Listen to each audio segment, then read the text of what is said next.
Hi, I'm Don from DonDronesOn.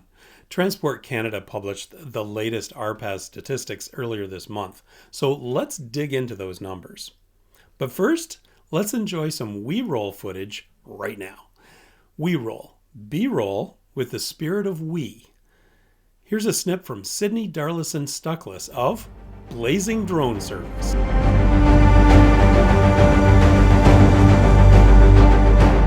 Very cool, Sydney. Let's jump into the numbers. First up is RPAS registrations. And by the way, all these stats come from the DroneZone newsletter that Transport Canada publishes periodically. If you want to subscribe to that, there's an email address in the description below this video. Anyways, registrations. We're now at 86,000 drones and RC aircraft registered in Canada, a whopping 27% year-over-year increase.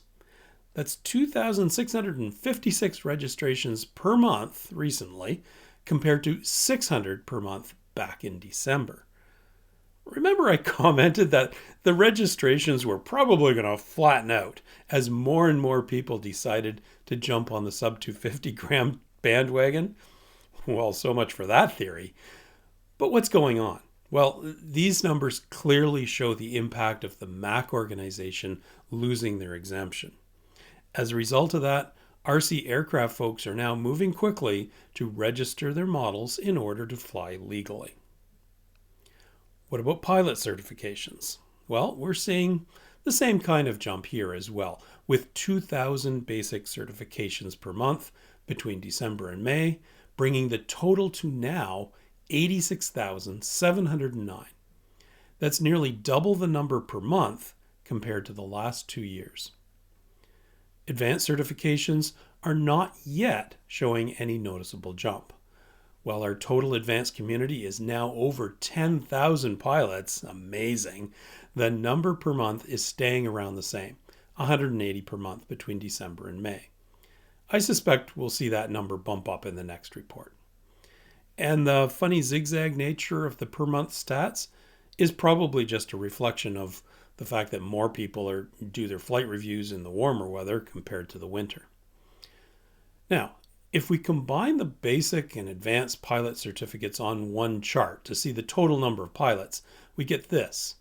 But that's a bit misleading because most people who have their advanced also got their basic certificate first. So there's some double counting in here. To compensate for that, I've been reporting, a blended figure I call the estimated pilot count, shown here in purple. Basically, it assumes that 90% of advanced pilots also have their basic. So the estimated pilot count is calculated as all the basic certifications plus 10% of the advanced. So 87,715 pilots as of May 2023. Another perspective I've been tracking over the years is the correlation between certification numbers and views I've received on my basic study guide and advanced study guide videos. Here's the latest.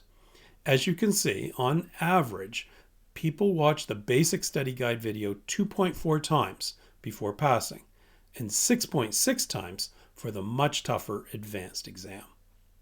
And this has been surprisingly consistent over the last couple of years. Now, by the way, if you think I'm getting rich off these videos, think again. I just checked and found I've made a grand total of $2,058.32 from YouTube advertising on these two videos in 4 years. Just over $1 a day. I'm not complaining. It's just sad to get $2,000 for almost 300,000 views. Anyway, one last statistic to look at. Here's the number of SFOCs, Special Flight Operations Certificates, that Transport Canada has issued in 2021 and 2022. 814 in all of 2022, 67% more than 2021. But that's still only just a bit over 2 per day. Now, when you look at the breakdown by type, the reason for the increase is quite clear. The two biggest categories, foreign operators and advertised events, would have been massively impacted by the pandemic, which was of course in full swing in 2021, but much less of an issue last year. So it makes sense that there would have been a big jump in those two categories. But let's think about this just for a second. 435 SFOCs issued for foreign pilots in 2022. How many tourists do you think come to Canada? Well, here's the scoop from Statistics Canada and the increase in 2022. Here it's really apparent. So the totals are about 4 million visitors in 2021 and 17 million in 2022. So the question in my mind is, how many of these tourists brought drones into the country? 1%? Nah, let's be way more conservative and say 0.1% or 1 in 1,000. But that would mean 17,000 tourists with drones. And that's 40 times the number who received SFOCs. Were they all flying sub 250 gram drones that don't require an SFOC? I don't think so. My interpretation is that the massive amount of paperwork Transport Canada imposes on people to secure an SFOC isn't helping safety. I think people are just not bothering to get permission. And that probably applies to all the SFOC categories, not just foreign pilots. Too much paperwork coupled with extremely slow response time. Something for Transport Canada to ponder. Well, there we have it. The latest RPAS statistics for Canada and some things to think about. Thanks for watching. Safe and happy flying.